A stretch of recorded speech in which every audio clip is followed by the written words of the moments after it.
விஜய் அவர்கள்ட்ட அந்த video call Vijay sir பேசினார். உங்களோட இழப்பு எங்களால் என்றைக்கு ஈடு செய்ய முடியாது. அதுக்கு நான் எப்படி ஆறுதல் சொல்கிறதுனே எனக்கு தெரியல. உங்கள் குடும்பத்துக்கு நல்லது கெட்டது எதுவாக இருந்தாலும் நான் என்னோட குடும்பமாக இருந்து உங்களை நான் என்றைக்குமே பார்த்துக்குவோம். என்றைக்கும் உங்களுக்கு நம்ம கட்சியும் சரி நாங்களும் சரி எப்பயுமே துணையாக இருப்போம். நீங்கள் எதுக்கும் பயப்பட வேண்டாம். எங்கள் வீட்டுக்காரி இருந்து என்னென்ன பண்ணுவாரோ அது எல்லாத்தையுமே நாங்கள் பண்ணுறோம் அப்படின்னு சொல்லி அவர் சொன்னாங்க. பேசும்போதே அவர் கண்ணு கலங்கிடுச்சு. அவர் no compromise. உங்க சைடுலயும் எங்க சைடுலயும். It's a GT promise. GT Holidays, South India's #1 travel brand. October 5ஆம் தேதி முதல் உங்கள் ஜெயச்சந்திரன் இப்பொழுது மிக பிரம்மாண்டமாக கீழ்கட்டளையில் உங்கள் தங்க நகையை அதிக விலைக்கு விற்கவும் மற்றும் அடகில் இருக்கும் தங்க நகையை மீட்டெடுத்து அதிக விலைக்கு விற்கவும் உடனே அணுகவும். Prime gold hub 9840551787. அம்மா வணக்கம். வணக்கம் சார். உங்கள் பேர் சொல்லுங்கம்மா, கணவர் பேர் சொல்லுங்கள். என் பேர் நிவேதிதா. எங்கள் ஹஸ்பண்ட் நேம் மணிகண்டன். 27ஆம் தேதி அந்த கூட்டத்துக்கு அவர் எப்படி போகிறாரு, என்ன நடந்ததுன்னு தெரிஞ்சுக்கலாம். மார்னிங் அவர் எப்பயும் போல் கூட்டத்துக்கு போகணும்னு சொல்லிவிட்டு என்னை கொண்டே பஸ்ஸில் ஏற்றி விட்டுட்டு அப்புறமா இங்கேருந்து ஒரு 11 மணி அந்த டைமில் தான் அதுக்கு முன்னாடி என்ன பண்ணாருன்னா ஃபோன் வச்சுட்டு போயிட்டேன் நான். இங்கே அப்போ ஃபோன் வச்சுட்டு போனதுனால எனக்கு அங்கே காலேஜில் எனக்கு ஃபோனை கொடுத்துட்டு ஒரு 11 மணி வாக்கில் தான் வர்றாரு. பார்த்துட்டு ஃபோனை கொடுத்துட்டு 11 மணிக்கு மேலே தான் இங்கேருந்தே கிளம்புறதா எனக்கு ஃபோனில் நான் எங்கள் வீட்டுக்கு போயிட்டீங்களான்னு கேட்கும்போது வீட்டுக்கு வந்துட்டேன். அங்கே கிளம்பி போயிட்டுருக்கேன். சின்னதாராபுரத்தில் ஒரு வேலை இருக்குது, வேலையை முடிச்சுட்டு நான் அப்படியே கூட்டத்துக்கு போயிடுவேன் அப்படின்னு சொல்லி சொன்னாங்க. சரி ஓகேங்க, போயிட்டு கூப்பிடுங்க அப்படின்னு சொல்லி சொன்னோம். அப்புறம் அங்கே போயிட்டு ஒரு 12-1 மணி அந்த டைமில் கால் பண்ணார். கால் பண்ணி என்னங்க போயிட்டிங்களா அப்படின்னு சொல்லிட்டு பேசிகிட்டு இருந்தப்போ வந்துட்டேன், சாப்பிட்டீங்களான்னு கேட்டேன். சாப்பிட்டோம், இங்கே நிறைய கூட்டம் நல்லா இருக்குது, எல்லோரும் ரொம்ப ஜாலியாக இருக்குது, மேலே தளம்லாம் வச்சு நல்லாயிருக்கு அப்படின்னாங்க. சரிங்க அப்படின்னு சொல்லிவிட்டு அப்புறம் திருப்பி ஃபோன் வச்சுட்டேன். அப்புறம் காலேஜ் முடித்து ஒரு 4:30 to 5 மணி அந்த டைமில் வீடியோ கால் பண்ணி காமிச்சார். வீடியோ கால் பேசினார். பேசும்போது சொன்னார், இது மாதிரி கூட்டம் பாரு, நீ 5 மணிக்கே எவ்வளோ கூட்டம்னு பாரு, ரொம்ப திருவிழா. கரூர் மாரியம்மன் நோம்புக்கு போவோம் வருஷம் நாங்கள். நோம்பு மாதிரி இருக்குது, திருவிழா மாதிரி இருக்குது, சூப்பராக இருக்குது அப்படின்னு சொல்லிட்டு நல்லா பேசினார், இது பண்ணார். அப்புறம் சுற்றியும் அங்கே இருக்கிற எல்லாத்தையுமே வியூ எல்லாமே காட்டினார். காட்டிட்டு சரிங்கன்ட்டு அப்புறம் நீயும் கிளம்பி வா, நீயும் பார்த்துட்டு நீயும் வா, நம்ம பார்த்துட்டு போகலாம் வா அப்படின்னு சொல்லி என் தம்பி சபரி அவன் பேர், கூட்டிகிட்டு வா போகலாம் அப்படின்னு அவனை கூட்டிகிட்டு கார் எடுத்துகிட்டு அவனை கூட்டிகிட்டு வாங்க, நம்மளும் பார்த்துட்டு தம்பிக்கு ஸ்கூல் சேர்த்துறதா இருந்துச்சுங்க. அதனால் 2ஆம் தேதி ஸ்கூல் சேர்த்துறது தம்பியை. ஸோ அதனால் நீ நம்ம பார்த்துட்டு விஜய் பார்த்துட்டு நம்ம அங்கே போய் சிவாடெக்ஸில் துணி எடுத்துகிட்டு நம்ம வந்துடலாம் அப்படின்னு சொல்லியிருந்தார். சரிங்க நான் வர்றேன் அப்படின்னு சொல்லியிருந்தேன். அப்புறமா இங்கே நான் காலேஜ் முடிச்சு வர்றதுக்கு மணி 6 மணி ஆயிடுச்சுங்க, ஒரு 5:45 அந்த டைம். அப்புறம் அங்கேருந்து கால் பண்ணும்போது ஃபோன் அவருக்கு ரீச் ஆகலை. நாங்கள் என்ன நினச்சோன்னா சரி கூட்டம் நிறையா இருக்கிறனால டவர் ப்ராப்ளம் அதனால தான் அப்படின்னு சொல்லிட்டு தம்பியை நான் கேட்டேன். அவர் வர சொன்னாருடா, நம்ம வேணால் போகலாமா, வண்டி எடுத்துகிட்டு போகலாமா அப்படின்னு கேட்டப்போ அவன் என்ன சொன்னான், தம்பி ஏண்டி இப்போயே அவர் நாமக்கல் தாண்டிட்டாருன்னு சொல்கிறாங்க, உள்ளே நம்ம போகிறக்குள்ளே காரையும் முன்னாடியே நிறுத்திடுவாங்க, நம்மளை உள்ளே விட மாட்டாங்க, கூட்டம் ரொம்ப அதிகமாகிடுச்சு, பசங்களை வச்சுட்டு நம்மளால் சமாளிக்க முடியாது, 2வது அவர் ஃபோன் வேறு டவர் கிடைக்கலைங்கிற, உள்ளே போய் அங்கே போய் டவர் கிடைக்கலைன்னா அவர் இருக்கிற இடத்துக்கும் நம்ம போக முடியாது, வேண்டாம் நம்ம அவரே வந்துட்டு பார்த்துட்டு அவர் வந்துடுவார்ல, அப்புறம் என்ன போய் நம்ம லைவ் பார்த்துக்கலாம் அப்படின்னு சொன்னான். சரின்னு சொல்லிட்டு நான் அம்மா வீட்டுக்கு போயிட்டு லைவ் பார்த்துட்ருந்தோம். லைவ் பார்த்துட்ருக்கோம், அது நாங்களும் எப்பயும் போல் லைவ் பார்த்துட்டே தான் இருக்கோம். அங்கே வர்றாங்க பேசுகிறாங்க. அதுக்கப்புறம் திருப்பி இடையில ஒரு கூப்பிட்டேன், எப்படியா கிடைக்கும் லைன் கிடைக்குமா அப்படின்னுக்காக கூப்பிட்டுட்டே இருந்தேன். ஃபோன் அதே மாதிரி நாட்டு அந்த டவர் ப்ராப்ளம் அந்த இஷ்யூ தான் வந்துகிட்டே இருந்துச்சுங்க. அப்புறமா ஒரு 8:30 மணி அந்த டைமில் பார்த்துட்டு இருக்கும்போது விஜய் சார் ஒரு குழந்தைய காணோன்னு சொல்லி பேசிட்டு அந்த இன்சிடென்ட், ஐயோ குழந்தைய காணோன்னு சொல்கிறாங்களே, எதுக்கு கூட்டத்துக்கு குழந்தையெல்லாம் கூப்பிட்டு போனாங்க அப்படின்னு சொல்லிட்டு சும்மா பேசிகிட்டு இருந்தோம். பேசி முடிச்சுட்டு சரி ஓகே நம்ம அப்போ ட்ரை பண்ணேன், அவருக்கு ஸ்விட்ச் ஆஃப்னு வந்துச்சு. அந்த டைமில் ஸ்விட்ச் ஆஃப்னு வந்துச்சு, என்னடா அது இவ்வளோ நேரம் டவர் கிடைக்காம இருந்துச்சு, இப்போ ஸ்விட்ச் ஆஃப்னு வருது அப்படின்னு சொல்லி சரி சார்ஜ் இல்லாமல் இருந்திருக்கும், வீடியோ எடுத்துக்கிட்டே இருந்திருப்பாங்க, ஸோ அதனால் சார்ஜ் இல்லாமல் இருந்திருக்கும் அப்படின்னு நினச்சிட்டு நான் ஓகே விட்டுட்டேன். அதுக்கப்புறமா திரும்ப கொஞ்ச நேரம் கழித்து அடுத்தடுத்து நியூஸஸ் சடனாக வர ஆரம்பிச்சு. 5 பேர் மயங்கிட்டாங்க, அப்புறம் 10 பேர் 20 பேர் 25 அப்புறம் இறந்துட்டாங்கங்கிற நியூஸ் எல்லாம் வர ஆரம்பிக்கவும் கொஞ்சம் நர்வஸாக இருந்துச்சு. என்னடா பிரச்சனை? அப்பயும் இவங்க அந்த மாதிரி உள்ளுக்குள்ளே போக மாட்டாங்க ஏன்னா இவரை பொறுத்த வரைக்கும் எப்படின்னா ஒதுங்கி நின்று தான் பார்ப்பாரு. அப்படியே உள்ளேயே இருந்தாலும் அவர் அவ்வளோ சீக்கிரம் உள்ளுக்குள்ளே சிக்கக்கூடிய ஆள் கிடையாது. எவ்வளோ இதாக இருந்தாலும் வெளியில் வந்துடுவார். எவ்வளோ பெரிய கூட்டமாக இருந்தாலும் வந்துடுவாங்க. ஸோ அதில் சரி ஓகே, எனக்கு அந்த எக்ஸ்பெக்ட் அது பண்ணவே இல்லை. அப்புறம் எல்லாம் லைனாக மாற்றி அந்த மாதிரி லைனாக நியூஸ் வந்துகிட்டே இருந்துச்சு. வந்துகிட்டே இருக்கும், என்ன இது இப்படியே வந்துகிட்டே இருக்குது. 40 பேர் கடைசியாக 35 பேர் 38 பேர் அப்படிங்கிறப்ப ரொம்பவும் பயமாயிடுச்சு. இவர் ஃபோனும் ரீச் ஆகலை, இந்த ஸ்விட்ச் ஆஃப்னே வந்துட்டுருக்கு அப்படின்ட்டு. சரி கூட போனவங்க யாராவது இருந்தாங்கன்னா கேட்கலாம் அப்படின்னு சொல்லிட்டு கூட போனவங்க ஒரு அண்ணாக்கு கால் பண்ணி கேட்டோம். அவங்க அந்த அண்ணா ஃபோன் எடுத்து எங்கள் கூட வரலம்மா, அவர் வேற ஒருத்தர் கூட போயிருக்காரு வந்தார் அப்படின்னு சொன்னாங்க. சரின்னு சொல்லி கூட வேற ஒருத்தர் அவருக்கு அவர் நம்பர் இருந்தால் எனக்கு அனுப்புங்கன்னு சொல்லி அவர் நம்பருக்கு கால் பண்ணோம். கால் பண்ணி கேட்டப்போ அவர் அந்த ஃபோனுக்கு ஃபோன் பண்ணும்போது வேற ஒருத்தவங்க எடுத்து இந்த ஃபோன் கூட்டத்தில் கீழே கடந்துச்சுங்க, இது யாருதுன்னு தெரியலம்மா, இது மாதிரி அவங்க வந்தாங்கன்னா நான் கொடுத்துட்டு நான் கண்டிப்பாக உங்களுக்கு நான் ஃபோன் பண்ண சொல்கிறேன். அதுக்கு முன்னாடி அவங்க மிஸ்ஸஸும் அந்த ஃபோனுக்கு ட்ரை பண்ணிகிட்டே இருந்திருப்பாங்க. அந்த கூட போனவங்களோட நீங்கள் வந்தால் நீங்கள் ஃபோன் பண்ணிகிட்டே இருக்கீங்க, அதனால தான் நான் அட்டன் பண்ணேன். ஸோ நான் அவர் வந்தால் நான் கண்டிப்பாக நான் கொடுத்துட்றேன் அப்படின்னு சொல்லி சொன்னாங்க. சரி ஓகே அப்படின்னு சொல்லிட்டு அப்புறம் சரி ஓகேன்னு ஒரு 2 நிமிஷம் என்னடா இது யார் போனோம். அப்புறம் நான் தம்பிகிட்ட சொல்லி விசாரிக்க சொல்லியிருந்தேன், வேறு யாராவது வெள்ளைக்கோயிலேருந்து போயிருக்காங்களாடா, உனக்கு ஃப்ரெண்ட்ஸ் உன்னோட சர்க்கிளில் யாராவது போயிருக்காங்களான்னு கொஞ்சம் பாருன்னு சொல்லிட்டு தம்பியை விசாரிக்க சொன்னப்போ அவனும் 2-3 பேர்த்துக்கிட்ட கேட்டிருக்கான். இல்லை நாங்கள் பார்க்கல அண்ணா. ஒரு கொஞ்ச நேரம் கழித்து ஒரு 9 மணி அந்த டைமில் ஃபஸ்ட்டு நான் ஒருத்தர் கூப்பிட்டேன் இல்லைங்களா, அவர் கால் பண்ணார். கால் பண்ணி பயப்படாதீங்க, வெள்ளைக்கோயிலேருந்து போனவங்களாம் சேஃபாக இருக்காங்கம்மா, நீங்கள் பயப்படாதீங்கம்மா, நான் பார்த்துட்டு கூப்பிட்றேன்டா அப்படின்னாங்க. ஆனால் அவர்கிட்ட கொடுங்க, நான் பேசணும், அவர்கிட்ட கொடுங்க அப்படின்னா, பயப்படாதம்மா, நான் 2 நிமிஷத்தில் நான் கூப்பிட்றேம்மா, நீ பயப்படாதீங்க அப்படின்னு சொல்லிட்டு வச்சுட்டாங்க. அப்புறம் என்னடா அது பேச சொன்னால் கொடுக்கலையே அப்படின்னு சொல்லிட்டு நானும் சரி ஓகே அப்படின்ட்டு விட்டுட்டேன். அதுக்கப்புறமா திருப்பி சரி ஓகே இவ்வளோ நேரம் ஆயிடுச்சு, நம்ம திரும்பவும் ஒருவேளை ஃபோன் அவங்கக்கிட்ட கொண்டு போய் கொடுத்துருந்தா, இன்னொருத்தர் கொடுத்தாங்க இல்லையா நம்பர், அவங்க கைக்கு ஃபோன் கிடச்சிருந்தா அவர் பக்கத்தில் அவர் இருந்தால் நம்ம பேசலான்னு சொல்லிட்டு திரும்பவும் அந்த இன்னொரு அண்ணனுக்கே கூப்பிட்டேன். அப்போ அந்த பையன்தான் எடுத்தா. அப்படி அந்த தம்பி எடுத்துட்டு இது மாதிரி அக்கா ரொம்ப அந்த இடத்துல ஒரே சத்தமாக இருந்துச்சு. ஃபஸ்ட்டு ஒர்க் எடுத்துகிட்டு அப்புறம் கட் பண்ணிட்டாங்க. திரும்ப கால் பண்ணி அப்புறம் அக்கா இது மாதிரி அண்ணா மயங்கிட்டாருங்கக்கா, ஆம்புலன்ஸில் கூட்டிகிட்டு போயிட்டுருக்காங்க, மயங்கிட்டாருங்கக்கா, இப்போ தான்க்கா ஆம்புலன்ஸ் ஏற்றி போயிட்டுருக்கேன்னு. என்னென்னா சொல்கிறீங்க, இவ்வளோ நேரமாக நான் கேட்டுக்கிட்டே இருந்தேன், யாருமே எதுவுமே சொல்லலையே. இல்லைக்கா நாங்களே இப்போ தான் பார்த்தோம், இது மாதிரி அண்ணா இப்போ தான் பார்த்தோம், ஆம்புலன்ஸில் ஏற்றி விட்டுருக்காங்க, போயிட்டுருக்காங்க அப்படின்னு சொல்லியிருக்காங்க. சொன்னனையுமே நாங்கள் இங்கேருந்து கிளம்பிட்டோம். கிளம்பி போயிட்டுருக்க தென்னிலை பக்கம் போயிட்டோம். போனதுக்கப்புறம் எங்களுக்கு ஒரு கால் வந்துச்சு, என்னோடய மொபைலுக்கு கால் வந்துச்சு, இது மாதிரி ஸ்டேஷன்லேருந்து கூப்பிட்றோம், மணிகண்டனோட ஒய்ஃபான்னு கேட்டாங்க. ஆமாங்க மணிகண்டனோட ஒய்ஃப் தான். என்னாச்சுங்க, அவர் நல்லா இருக்காருங்களா அப்படின்னு கேட்டப்போ, ஒன்றும் இல்லைம்மா, உங்கள் பேர் என்ன, அவங்க அப்பா பேர் என்ன, அவரோட வயசு என்ன, அதெல்லாம் கேட்டாங்க. வீட்டு அட்ரஸ் இதெல்லாம். நல்லா இருக்காருங்களா, சொல்லுங்கள், என்னாச்சுன்னு சொல்லுங்கன்னு கேட்டேன். அவங்க இல்லைம்மா ஒன்றும் பிரச்சனை இல்லைம்மா, நீங்கள் ஜிஹெச்சுக்கு வாங்க, அவங்க சொல்லுவாங்க அப்படின்னு சொன்னாங்க. என்னென்னு கொஞ்சம் சொல்லுங்கள், ரொம்ப பதட்டமாக இருக்குது, சொல்லுங்கள், பயப்படாதீங்க, ஒன்றும் இல்லை, தைரியமாக இருங்க, நீங்கள் வாங்க அப்படின்னு சொல்லி சொன்னாங்க. நாங்களும் வேகமாக, ஏன்னா அப்பாவை கூட என்ன யோசிச்சேன்னா, சரி ஓகே நம்ம நம்பர் அவங்களுக்கு கிடைக்கிறதுக்கு இல்லை, ஒருவேளை அவர் தான் நம்பர் கொடுத்துருப்பாரா இருக்கும், ஒரு மயக்கம் தெளிச்சு அவர் நம்பர் கொடுத்துருப்பாரு, அதனால தான் நமக்கு அவங்க ஃபோன் பண்ணுறாங்க அப்படின்னு நினச்சிட்டு சரி மயக்கமாக இருக்கும் அப்படின்னு சொல்லிட்டு தான் அங்கே போனப்போ அங்கே உள்ளே போனால் எல்லாம் பயங்கர கூட்டம், ஹாஸ்பிட்டல் ஃபுல்லாக. அதை பார்த்துட்டு எனக்கு ரொம்ப பயமாயிடுச்சு. இவ்வளோ பேர் இருக்காங்க, ஆம்புலன்ஸ் வந்துகிட்டே இருக்குது, எல்லோரும் ஒவ்வொருத்தவங்களும், அது ரொம்ப டென்ஷன் ஆயிடுச்சு.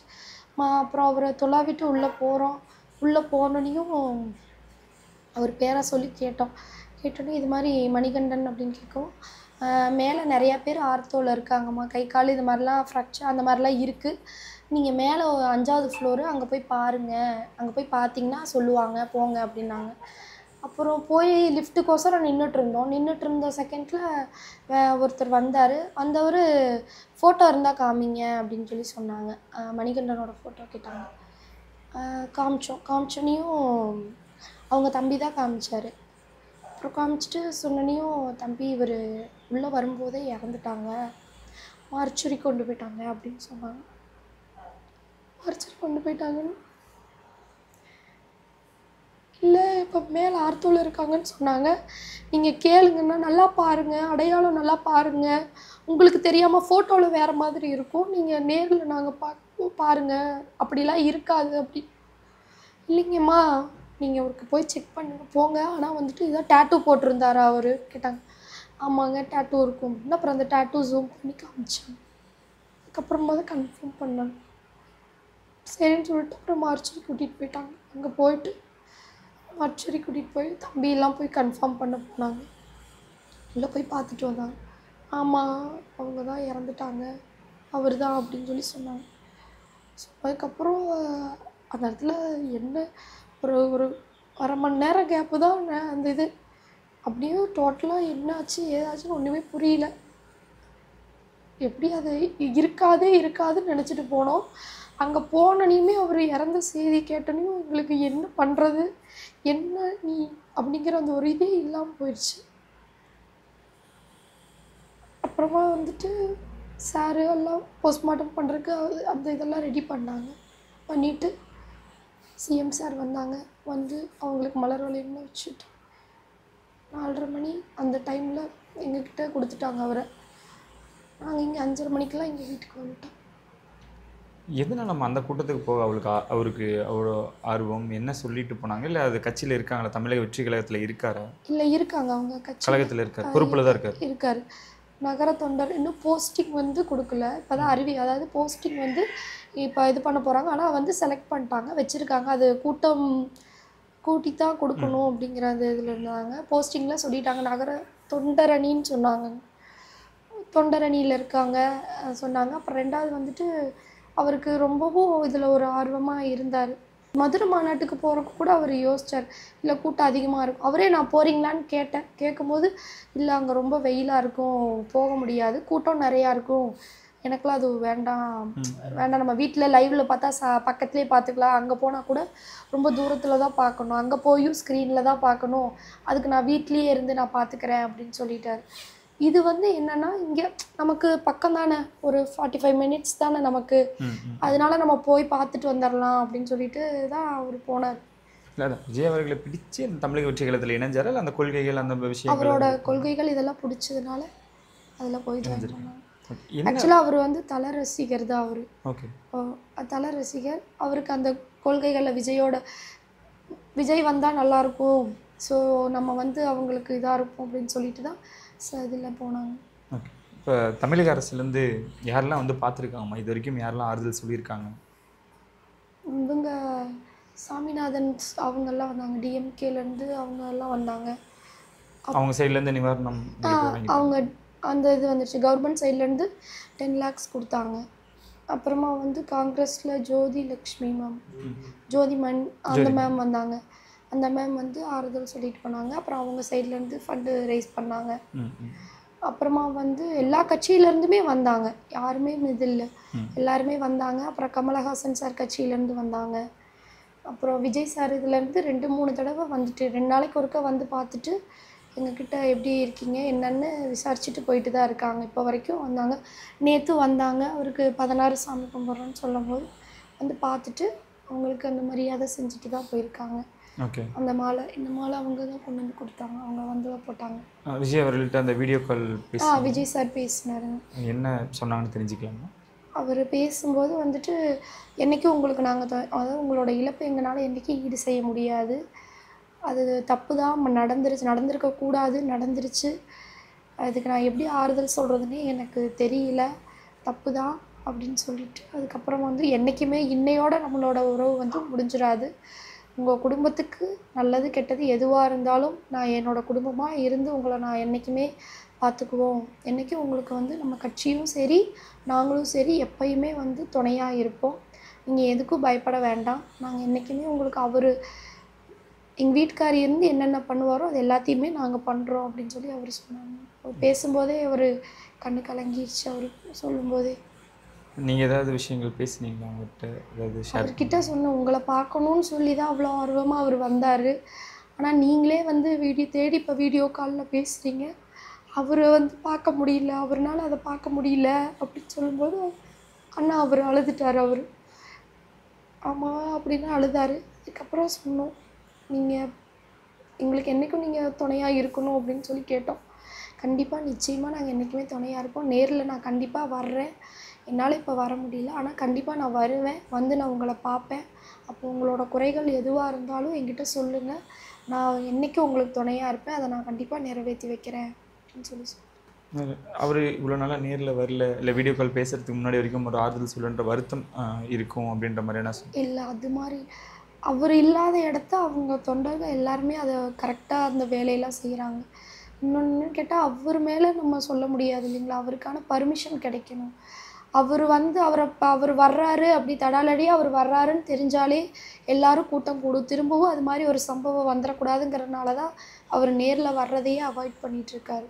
ஸோ அதனால் அவர் மேலே எந்த ஒரு வருத்தமும் இல்லை. சாரோட ஆசைகள் கனவுகள் என்னெல்லாம் ஷேர் பண்ணியிருக்காங்க? அவரோடது நிறைய ஆசைகள் இருக்கும். அவருக்கு வந்து எப்பயுமே அதிகமாக ஆசைப்படுவார். அவர் ஆக்சுவலாக எங்களோடது லவ் மேரேஜ் தான். நாங்கள் 2 பேருமே ரிலேட்டிவ்ஸ் தான். எங்களோடது லவ் மேரேஜ் தான்.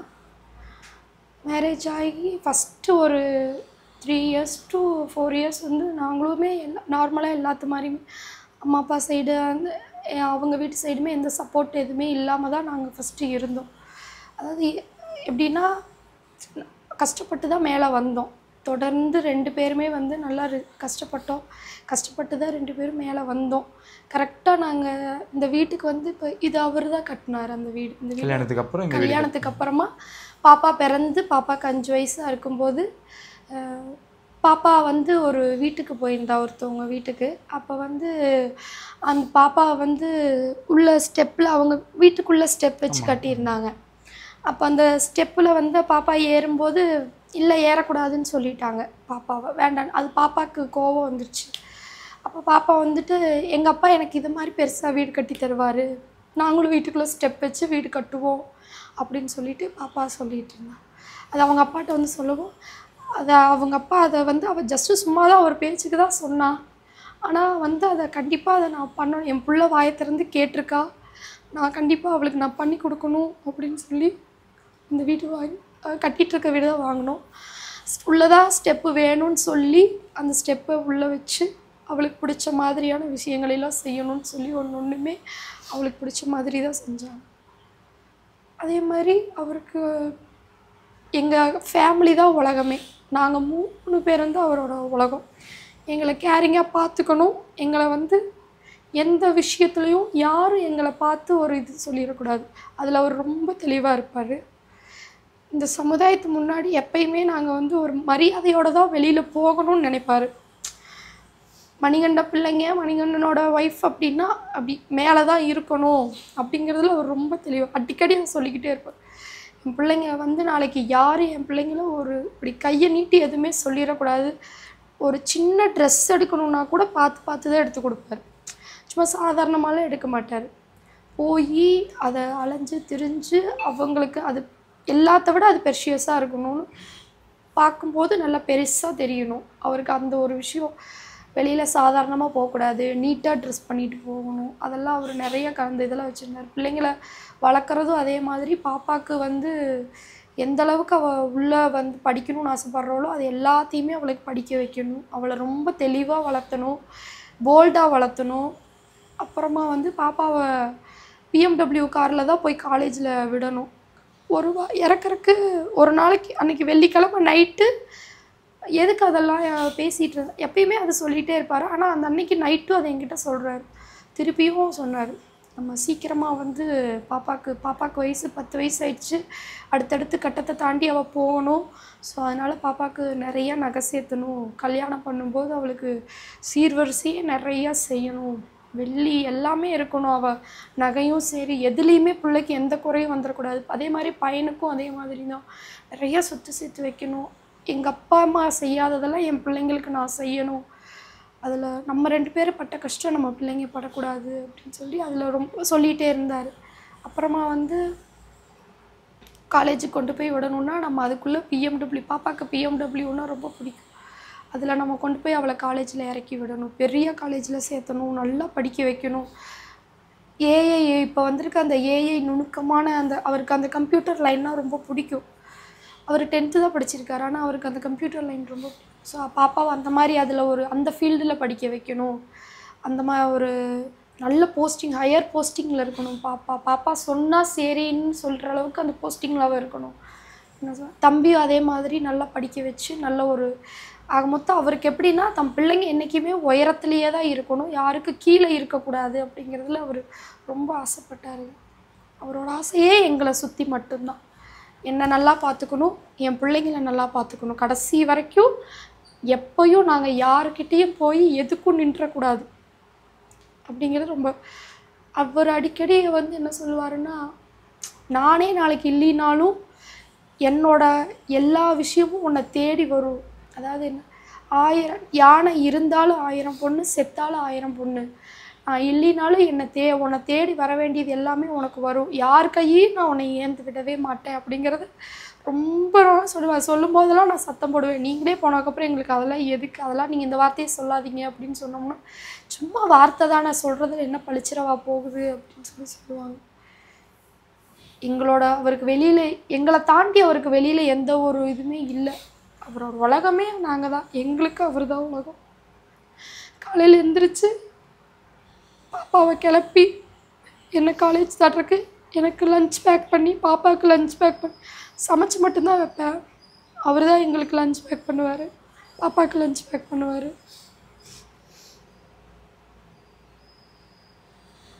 நான் டிஃபன் சாப்பிடாமல் போயிடுவேணுங்கிறக்கோசரம் தோசை ஊற்றிட்டு வந்து கொடுத்து சாப்பிடு, பஸ் இல்லைங்க, பஸ்ஸுக்கு டைம் ஆயிடுச்சு, 2 நிமிஷத்தில் ஒன்றும் ஆயிடாது, அப்படியே லேட்டானால் நான் கொண்டு வந்து விட்டுட்டு வர்றேன், ஒன்றும் பிரச்சனை இல்லை, சாப்பிடாமல் போகக்கூடாதுன்னு. என்றைக்கு அவர் சாப்பிடாமல் விட மாட்டார், சாப்பிட வச்சு தான் தாட்டுவார். அன்றைக்கி சாட்டர்டே அன்றைக்கி காலையில் கூட வீட்டில் இல்லைங்க விரதம், இன்றைக்கி சனிக்கிழமை, புரட்டாசி சனிக்கிழமை விரதங்க அப்படின்னு சொல்லும்போது, நான் விரதம் இருந்துக்குவேன், அது ஒன்றும் பிரச்சனை கிடையாது, நீ ஒன்னாலாம் முதல்ல வீட்டில் இருக்கிற மாதிரி இருந்தால் பரவாயில்ல, வெளியில் போகிறப்ப அங்கே போய் ஏதாவது ஆகிட்டா என்ன பண்ணுறது, சாப்பிடுன்னு சொல்லி தட்டில் போட்டு வந்து கொடுத்து, சாப்பிட வேண்டான்னு சொல்கிறேன், இல்லை நீ சாப்பிடுன்னு சொல்லி தட்டில் போட்டு வந்து கொடுத்து சாப்பிட்டு முடிக்கிற வரைக்கும் தண்ணி கொண்டு வந்து எல்லாமே அவர் தான் பண்ணுவார். அவருக்கு நாங்கள் மட்டும்தான் எங்களுக்கான தேவைகளை பூர்த்தி செய்கிறத மட்டும்தான் அவரோட வேலையாகவே வச்சுருந்தார். எங்களுக்கு என்னென்ன வேணும் நாங்கள் மனசில் நினைப்போம், நினைக்கிறதுக்கு முன்னாடி அது எங்கள் கையில் இருக்கும், நாங்கள் வாயை திறந்து கூட கேட்கணுங்கிறது இல்லை. 10 வருஷம் ஆகுது, 10 வருஷத்தில் அவர்கிட்ட இது வேணும் நான் கேட்குறதுக்கு முன்னாடி எனக்கு அவங்க வாங்கிட்டு வந்து கொடுத்துருவாங்க. யோசிப்போம், அந்த டைம் யோசிக்கும்போது அவர் வாங்கிட்டு வந்துருப்பார். இப்போ தாங்க நினச்சேன் இது வாங்கணும்னு நினச்சிட்டே இருந்தேங்க அப்படின்னு. இல்லை நான் பார்த்தேன், எனக்கு தோணுச்சு, அதனால தான் வாங்கிட்டு வந்தேன். அது அப்படி தான் சொல்லுவோம், பாப்பாவும் அப்படி தான் சொல்லுவோம், இப்போ தான்ப்பா போய் சாப்பிடலாச்சு, இது சிக்கன் சாப்பிட்லான்னு நினச்சப்பா அப்படின்னு. சரி பாப்பா, ஒரு 10 நாள் ஆயிடுச்சுல, அதனால் உனக்கு ஞாபகம் வரும்னு எனக்கு தெரியும், அதனால தான் சாமி நான் வாங்கிட்டு வந்தேன். நாங்கள் நினைக்கிறதுக்கு முன்னாடி அவர் அதை செஞ்சு முடிச்சிருப்பார். எதையுமே நாங்கள் வாயை திறந்து கேட்கணும்னு நினைக்க மாட்டார். எல்லா விஷயமும் ட்ரெஸ்ஸுலேருந்து எல்லா தேவைகளும் எனக்கு இன்னும் சொல்லப்போனால் இன்னும் நான் வெளியில் போய் கடையிலன்னு மளிகை கடைக்கு நான் போய் எதுவுமே வாங்க போனது கூட கிடையாது. எல்லாமே அவர் தான் வாங்கிட்டு வந்து கொடுப்பார். வெளியில் போய் வாங்கி ஒவ்வொன்றும் போய் வாங்கணும், பிடிக்கணும், அந்த மாதிரி எதுவுமே. துணி கடைக்கு போனாலுமே அம்மா என்னை உட்கார கால் வலிக்க, அவள் எங்கேங்க அலைய போகிறா, விடுங்க அவளை விடுங்க, நீங்கள் வாங்கன்னு அம்மாவை கூட்டிகிட்டு போய் தான் ஒவ்வொன்றும் தேடி தேடி தேடி தேடி வாங்குவார். பிள்ளைக்கு தனியாக, பையனுக்கு தனியாக, எல்லாத்துக்கும் தேடி தேடி அவர் தான் போய் வாங்குவாரே தவிர என்னை எதுலேயுமே அவர் சிரமப்படுத்தவே இல்லை. எதுக்குமே அவர் என்னை எந்த ஒரு விஷயத்துக்கும் இது நாள் வரைக்கும் சிரமப்படுத்தினதே இல்லை. ரொம்ப நல்லா பார்த்துக்கிட்டார். பாப்பா தம்பி 2 பேரும் அதுலேருந்து எப்படி அவங்கள்ட்ட கன்வே பண்ணீங்க? பாப்பா என்ன பண்ணுறாங்க? பாப்பாவுக்கு காலையில் தான் சொன்னேன், நைட்டே இருந்துட்டாங்க. பாப்பாவுக்கு நைட்டு நேரம் சொன்னால் அவள் டிஸ்டர்ப் ஆயிடுவான்னு சொல்லிட்டு ரிலேட்டிவ் வீட்டில் தான் விட்டுருந்தோம். அவங்க வீட்டில் விட்டு அப்புறம் காலையில் பாப்பாவுக்கு இங்கே வந்துமே சொல்லலை, வர்ற வரைக்குமே சொல்லலை. வந்ததுக்கப்புறம் இங்கே அவங்க அப்பாவை பார்த்ததுக்கப்புறம் தான் அவளே நீ அப்பா வந்துடுவாருன்னு சொன்னீல்ல, மயக்கம் தானே போட்டிருக்காருன்னு சொன்னீங்க, நீங்கள் ஏன் என்கிட்ட இதை சொல்லலை அப்படின்னு சொல்லி அவள் ரொம்ப இது பண்ணான். அதுக்கப்புறம் தம்பிக்கு இன்னுமே தெரியாது, அவங்க அப்பா இறந்துட்டாங்க அப்படின்லாம் தெரியாது. அவங்க அப்பா வெளியே போயிருக்காங்க, மயங்கிட்டாங்க, என்னடா ஆச்சு அப்பாவுக்கு அப்படின்னு யாராவது கேட்டாங்க. அப்பா மயங்கி விழுந்துட்டாரு, ஊசி போட ஊருக்கு போயிருக்காரு, வந்துடுவார், நல்லா சரியானோடனே வந்துடுவார். அதுதான் இப்போ அவனோட இது. அவங்க அப்பா வந்துடுவார். அவங்க அப்பாவை நைட்டானால் அந்த ஒரு நினப்பு வந்துடும் அவனுக்கு. இன்னுமே கண்ணை மூடிக்கிட்டு அவனாக அழுக ஆரம்பிக்கிறான். வாடா அவங்க அப்பா வாடா போடான்னு தான் கூப்பிடுவான். எங்கடா இருக்க, வாடா, நீ வாடா, கால் வலிக்குது, வந்து அமுத்துடா. அவங்க அப்பா கால் அமுத்தி அவங்க நெஞ்சிலே தான் படுக்க வச்சுருப்பாங்களா. அந்த ஹேபிட் அவனுக்கு இன்னும் அது இதாகலை. ஸோ இந்த ஒரு 15 நாளாகவே அவன் தூங்கியே ஒரு 15 நாள் ஆச்சு, சரியாக தூங்கி. அவனால் அதை எங்ககிட்ட சொல்லவும் எக்ஸ்ப்ரெஸ் பண்ணவும் தெரியல. அதே டைம் வந்து ஊருக்கு போயிருக்காருன்னு அவனே கேள்வி கேட்டுட்டு, ஆமாம் ஊருக்கு போயிருக்காரு, மயக்கம் போட்டு விழுந்துட்டார் இல்லை, அதனால் அப்பா ஊருக்கு போயிருக்காரு, வண்டி ஏற்றி தாட்டி விட்டோம்ல, ஆமாம் அதையே அவனும் அதையே ஆம்புலன்ஸில் போனதை வச்சு ஓகே சரி அப்படின்னு அதுவும் அவனே சொல்லி அவனே இது பண்ணி. பொதுவாக இந்த கூட்டத்தை பொறுத்த வரைக்கும் 41 உயிர்கள் இருக்கு. அதை நீங்கள் எப்படி பார்க்குறீங்க? இனி இந்த மாதிரி நடக்காமல் இருக்கணும் அப்படின்னா? இனி இந்த மாதிரி வந்து யாருக்குமே நடக்கக்கூடாது, எப்பயுமே நடந்துடக்கூடாது. ஒவ்வொரு குடும்பமும் இன்றைக்கி எவ்வளோ கஷ்டத்தில் இருப்பாங்க அப்படிங்கிறத என்னால் என்னோடய இடத்துலேருந்து பார்க்கும்போது எனக்கு நல்லாவே உணர முடியும். ஒவ்வொருத்தவங்களுக்கும் அந்தந்த அவங்கவுங்க வீட்டில் அது எவ்வளோ முக்கியமாக இருந்திருப்பாங்க. அவங்க வீட்டில் ஒருத்தவங்க இனி இந்த மாதிரி சம்பவம் என்றைக்குமே நடந்துடக்கூடாது, யாருக்குமே நடந்துடக்கூடாது, எந்த கூட்டத்துலேயும் நடந்துடக்கூடாது. அதுக்கு தேவையான எல்லா விஷயத்தையும் கரெக்டாக ப்ராப்பராக எல்லாமே நடந்ததுன்னா நல்லாயிருக்கும். நீங்களும் ஸ்ட்ராங்காக இருங்கம்மா. எப்பவுமே உங்களோட மீடியாவும் கூட இருக்கும். ரொம்ப நன்றி.